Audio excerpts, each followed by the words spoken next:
കേരളത്തിലെ വിദ്യാഭ്യാസ രംഗം അഭിമുഖീകരിച്ച വലിയൊരു ചോദ്യമായിരുന്നു ആർഷോയ്ക്ക് ശേഷം ആര് എന്നുള്ളത്. ആർഷോയെ പോലൊരു വിദ്യാർത്ഥി നേതാവ് ഈ സമീപകാലത്തൊന്നും ഉണ്ടായില്ല. അത് ശരിയാ. ആ ഗവർണറെ വഴി തടയുന്നു. ആരിഫ് ഖാൻ കാലെടുത്ത് ചവിട്ടാൻ സമ്മതിക്കില്ല എന്ന് പറയുന്നു. Calicut university ഉപരോധിക്കുന്നു.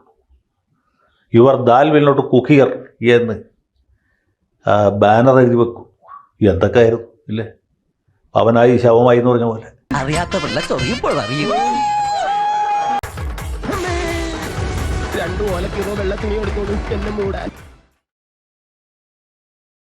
ആർഷോയെ പോലെ ഈ കേരളത്തിലെ വിദ്യാഭ്യാസ മേഖലയെ കിട്ടുകിട്ടാവർപ്പിച്ച ഒരു ധീര വിപ്ലവകാരി അതിനു മുമ്പുണ്ടായിട്ടില്ല.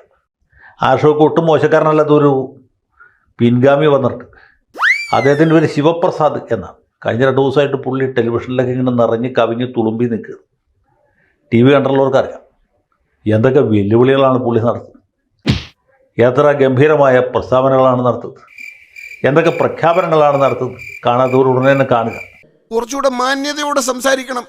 ഞാനൊരു സെലിബ്രിറ്റിയാണ്, അത് ഓർമ്മ വേണം. ഒരു പ്രോസ്പെക്ടസ് അനുസരിച്ചിട്ട് കേരളത്തിലെ വിദ്യാർത്ഥികൾ മുഴുവൻ എക്സാം എഴുതുകയും എക്സാമിന്റെ റാങ്ക് ലിസ്റ്റ് വരികയും വന്നു കഴിഞ്ഞപ്പോഴത്തേക്ക് ദാ പറയുന്നു നിങ്ങളുടെ ഈ റാങ്ക് ലിസ്റ്റ് മൊത്തം ക്യാൻസൽ ചെയ്യാൻ പോവാണ്, നിങ്ങളുടെ നിയമങ്ങൾ മൊത്തം മാറ്റാൻ പോവാണെന്ന്.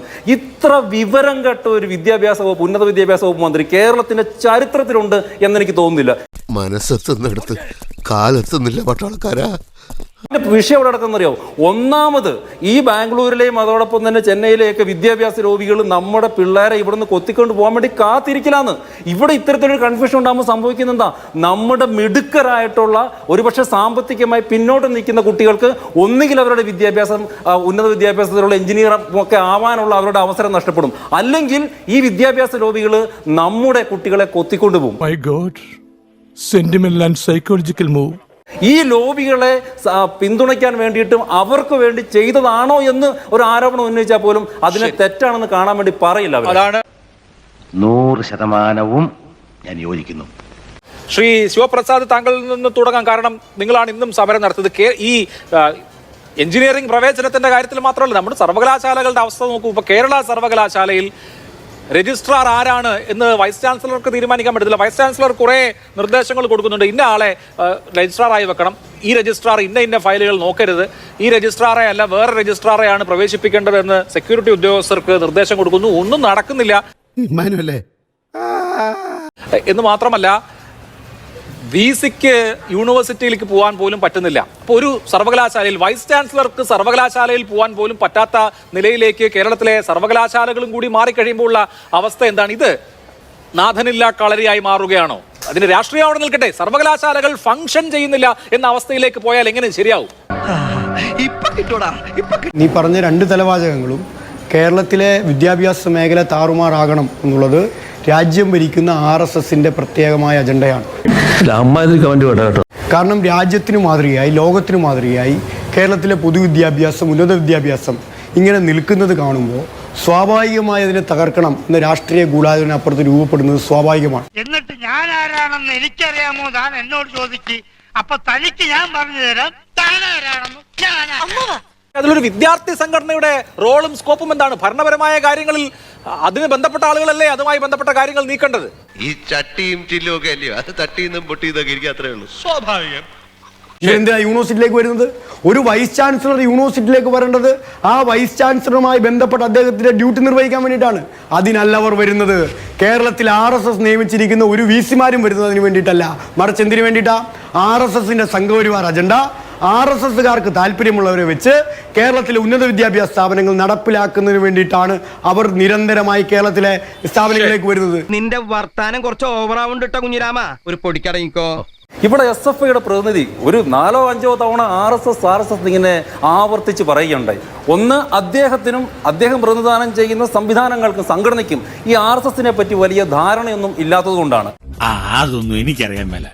ഇങ്ങനെ എന്തെങ്കിലുമൊക്കെ പറയുമ്പോഴേ എന്റെ മനസ്സിനൊരു സന്തോഷം ഉണ്ടാവും. ഇന്ന് ഈ രാജ്യത്തിന്റെ പ്രധാനമന്ത്രിയും ആഭ്യന്തരമന്ത്രിയും നിങ്ങളോട് സംസാരിക്കുന്ന ഞാനടക്കമുള്ള ആളുകളും ഈ രാജ്യത്തെ അനവധിയായിട്ടുള്ള MP മാരും MLA മാരും മുഖ്യമന്ത്രിമാരും ഒക്കെ RSSന്റെ ആളുകളാണെന്ന്, RSS പ്രവർത്തകർ തന്നെയാണെന്നേ. രാജസ്ഥാനിൽ കമ്മ്യൂണിസ്റ്റ് പാർട്ടിക്ക് ഒരു MP മാത്രമുള്ള അമ്രാം റാം എന്ന് പറയുന്ന ഇവരുടെ സംസ്ഥാന സെക്രട്ടറി, അദ്ദേഹത്തിന് എന്തെങ്കിലും രീതിയിലുള്ള ഒരു പോറൽ പോലും ആ സംസ്ഥാനത്ത് ഏറ്റിട്ടുണ്ടോ? അദ്ദേഹത്തിന്റെ ഓഫീസിന് നേരെ ഒരു സമരം പോലും കല്ലെടുത്ത് എറിയലെങ്കിലും ഞങ്ങൾ ആരെങ്കിലും ചെയ്തിട്ടുണ്ടോ? ഇവിടെ ABVPക്ക് മൃഗീയ സ്വാധീനമുള്ള ഇതര സംസ്ഥാനങ്ങളിലെല്ലാം ഏതെങ്കിലും ഒരു SFIക്കാരൻ പേരിനുണ്ടെങ്കിൽ അവർക്ക് ഏതെങ്കിലും രീതിയിലുള്ള ആക്രമണങ്ങൾ ഉണ്ടായിട്ടുണ്ടോ? കൊള്ളാം മോനെ, നിന്നെ ഞാൻ നിരുത്സാഹപ്പെടുത്തുന്നില്ല. പക്ഷെ കേരളത്തിൽ നടക്കുന്നത് എന്താണ്? കേരളത്തിൽ ഏതെങ്കിലും BJPക്കാരനുണ്ടെങ്കിൽ, RSSകാരനുണ്ടെങ്കിൽ, കേരളത്തിലെ ക്യാമ്പസുകളിൽ ABVPക്കാരനുണ്ടെങ്കിൽ അവരെ പ്രവർത്തിപ്പിക്കാൻ വേണ്ടിയിട്ട് പോലും സമ്മതിക്കാതെ യഥാർത്ഥ ഫാസിസമാണ് ഇവർ നടപ്പാക്കുന്നത്. മുതലാളിയുടെ തലയിലാണല്ലോ വീഴുന്നത്. അതെ, പ്രതിമ എന്റെ കയ്യിൽ ഇരിക്കുന്നത് കൊണ്ടാ. വിദ്യാഭ്യാസ രംഗത്തെ RSS വൽക്കരണം, ഞങ്ങൾക്ക് എന്ത് ആവശ്യമുണ്ട്? എൻ്റെ SFIയുടെ പ്രതിനിധി ഞങ്ങൾക്ക് അങ്ങനെ എന്തെങ്കിലും ഒരു വൽക്കരണം നടത്തണം. നോക്കൂ, നിങ്ങൾ ഏകൽ വിദ്യാലയങ്ങൾ എന്ന് കേട്ടിട്ടുണ്ടോ? RSSന്റെ പ്രചാരകനായിരുന്ന ബാബുറാവ് ദേവറസ്റ്റ് തുടങ്ങിയതാണ് ജാർഖണ്ഡിൽ ഏകൽ വിദ്യാലയങ്ങൾ. ഇന്ന് ഈ രാജ്യത്ത് 1 ലക്ഷത്തിലധികം ഏകൽ വിദ്യാലയങ്ങളുണ്ട്. നാളിതുവരെയായിട്ട് 10 കോടിയിലധികം വരുന്ന കുട്ടികൾക്ക് പ്രാഥമിക വിദ്യാഭ്യാസം കൊടുത്ത് ഞങ്ങൾ ഏകൽ വിദ്യാലയങ്ങളിലൂടെ എൻറോൾ ചെയ്യിച്ചിട്ടുള്ളത്. പട്ടാളം മാധവമ്മയുടെ വീട് അറിയോ ചേട്ടാ? വിദ്യാഭാരതി എന്ന് കേട്ടിട്ടുണ്ടോ? RSSന്റെ നിയന്ത്രണത്തിലുള്ള ഞങ്ങളുടെ സ്കൂൾ വിദ്യാഭ്യാസ സംവിധാനങ്ങളാണ്. രാജ്യത്തൊട്ടാകെ 30,000-ൽ പരം വിദ്യാഭ്യാസ സ്ഥാപനങ്ങൾ ഞങ്ങൾക്കുണ്ട്. ഈ കേരളത്തിലുണ്ട് 300-ൽ പരം സ്കൂളുകൾ ഞങ്ങൾക്ക്. അറിയാമോ? തൊടുപുഴയിൽ കുടയത്തൂർ സരസ്വതി വിദ്യാനികേതന സ്കൂളുണ്ട്. ആ സ്കൂളിന്റെ ട്രസ്റ്റിന്റെ വൈസ് ചെയർമാനാണ് ഞാനെന്ന് നിങ്ങൾക്ക് എന്ത് ചെയ്യാൻ വേണ്ടി സാധിക്കും? നീ അറിഞ്ഞ എന്നാ അടുക്കളയിലിട്ട് ഇടിച്ചടാ? ഞങ്ങളെ സംബന്ധിച്ചിടത്തോളം ഞങ്ങൾ വിദ്യാഭ്യാസ 1980-കളിൽ ഇവിടെ കേരളത്തിൽ കമ്മ്യൂണിസ്റ്റ് പാർട്ടിക്ക് കൊടി കുത്തി വാണ കാലം മുതൽ ഞങ്ങൾക്ക് ഈ സംവിധാനങ്ങളെല്ലാം കേരളത്തിലുണ്ട്. ഞങ്ങളെ സംബന്ധിച്ചിടത്തോളം വിദ്യാഭ്യാസ സംവിധാനങ്ങൾ നടത്തുന്ന, വിദ്യാഭ്യാസ സ്കൂളുകൾ നടത്തുന്നതെല്ലാം നമ്മുടെ നാട്ടിലെ കുട്ടികൾ മിടുക്കരായിട്ട് വ്യക്തി നിർമ്മാണം നടത്തി വളരുവാനും സമൂഹത്തിനും അവനവർക്കും ഗുണമുണ്ടാവുന്ന രീതിയിൽ പ്രവർത്തിക്കാനും വേണ്ടിയിട്ടാണ്.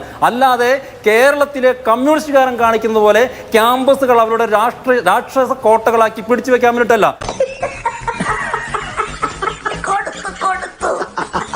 അഭിലാഷം, ഞാൻ ഒരു കാര്യം ചോദിച്ചോട്ടെ. ഈ ഗവർണർ വന്നതിന് ശേഷം, അല്ലെങ്കിൽ BJPയുടെ സർക്കാർ കേന്ദ്രത്തിൽ വന്നതിന് ശേഷം കേരളത്തിൽ ഞങ്ങളുടെ BJPയുടെ എത്ര നേതാക്കന്മാരുടെ ഭാര്യമാര് കേരളത്തിലെ യൂണിവേഴ്സിറ്റികളിൽ ജോലിക്ക് കയറി? പന്നകള് ആ പറഞ്ഞവനെയും അവന്റെ തന്തയെയും അവന്മാരുടെയൊക്കെ തറവാട് നിൽക്കുന്ന ഡിസ്ട്രിക്റ്റും വിലക്ക് വാങ്ങാനുള്ള സമ്പത്ത് ഇപ്പോഴും എൻ്റെ ഉണ്ടെന്ന് തനിക്ക് പറയായിരുന്നു. എത്ര നേതാക്കന്മാരുടെ ഭാര്യകന്മാർ ജോലിക്ക് കയറിയപ്പോൾ അത് വേണ്ട എന്ന് ബഹുമാനപ്പെട്ട ഹൈക്കോടതി പറഞ്ഞു. AN ഷംസീറിന്റെ ഭാര്യ കണ്ണൂർ യൂണിവേഴ്സിറ്റി ജോലി ചെയ്യാൻ വേണ്ടിയിട്ട് പോയപ്പോൾ എന്താണ് സംഭവിച്ചത്? ഇവരുടെ എത്ര നേതാക്കന്മാരുടെ ഭാര്യമാരുടെ ജോലിയുമായിട്ട് ബന്ധപ്പെട്ടാണ് നമ്മൾ ഇതിനു മുമ്പ് എത്രയോ തവണ ചർച്ച ചെയ്തിട്ടുള്ളത്? ഏത് നേരത്താണാവോ? കേരളത്തിലെ ഏത് ABVP പ്രവർത്തകനാണ് സഹപാഠിയുടെ പുറകിൽ നിന്ന് പിടിച്ചു കൊടുത്തിട്ട് നെഞ്ചിൽ കഠാര കയറ്റിയിട്ടുള്ളത്? യൂണിവേഴ്സിറ്റി ക്യാമ്പസിലെ ശിവരഞ്ജിത്തും നസീമും ചേർന്നിട്ടാണെന്ന് സഹപാഠിയുടെ നെഞ്ചിൽ കഠാര കയറ്റിയിട്ടുള്ളത്. അവരെന്താ ചെയ്തത്? അവർ പിടിക്കപ്പെട്ടത് എങ്ങനെയാണ്? ഒരു കാര്യം ഇത് പറഞ്ഞു തീർക്കട്ടെ. അവർ പിടിക്കപ്പെട്ടത് എങ്ങനെയാണ്? അവർ ഈ നസീം എന്ന് പറയുന്നയാൾ പോലീസ് കോൺസ്റ്റബിൾ ലിസ്റ്റിൽ 1ാം റാങ്കുകാരനായിരുന്നു. എങ്ങനെ? അവിടുത്തെ ഇടതുപക്ഷ അധ്യാപകരുടെ പിന്തുണയോട് കൂടിയിട്ട്. നോക്കൂ, ഇത്തരത്തിൽ ഈ കൊലപാതകം നടത്താനും കത്തിക്കുത്ത് നടത്താനും എന്നിട്ട് അവരെ കോപ്പി അടിച്ച് പോലീസ് സ്റ്റേഷനിൽ ചേർക്കാനൊന്നും ഞങ്ങൾ ഒരിടത്തും ശ്രമിച്ചിട്ടില്ല എന്ന്. കിട്ടേണ്ടതൊക്കെ കിട്ടിയല്ലോ, സമാധാനമായല്ലോ. ഇനി സ്വസ്ഥമായിട്ട് വണ്ടി ഇവിടുത്തെ അടിസ്ഥാനപരമായിട്ടുള്ള പ്രശ്നം ഒന്ന് മാത്രമാണ്. കേരളത്തിൽ ഇവർ രാക്ഷസ കോട്ടകളായിട്ട് വെച്ചുകൊണ്ടിരിക്കുന്ന ഈ ചുവപ്പ് ഭീകര കോട്ടകൾ അത് തകർന്നടിയുമോ എന്നുള്ള പേടി കൊണ്ട്, ഭയം കൊണ്ട്, അതോടൊപ്പം തന്നെ SFIക്കും ഇടത് യുവജന സംഘടനകൾക്കും നാളിതുവരെയായിട്ട് സമരങ്ങളൊന്നും ചെയ്യാനില്ലാത്തത് കൊണ്ട് അവരുടെ ഒരു ഫ്രസ്ട്രേഷൻ തീർത്തത് മാത്രമാണ് കേരളത്തിൽ. അതിനപ്പുറത്തേക്ക് യാതൊന്നും ഇവിടെ സംഭവിക്കുന്നത് കേരളത്തിലെ ഉന്നത വിദ്യാഭ്യാസ സ്ഥാപനങ്ങൾ. ഇവിടുത്തെ നാട്ടുകാർക്ക് എന്റെ വ്യക്തിപരമായ പേരിൽ ഞാൻ നന്ദി രേഖപ്പെടുത്തിക്കൊള്ളുന്നു. ഒന്ന് സബ്സ്ക്രൈബ് ചെയ്തിട്ട് പോടാ.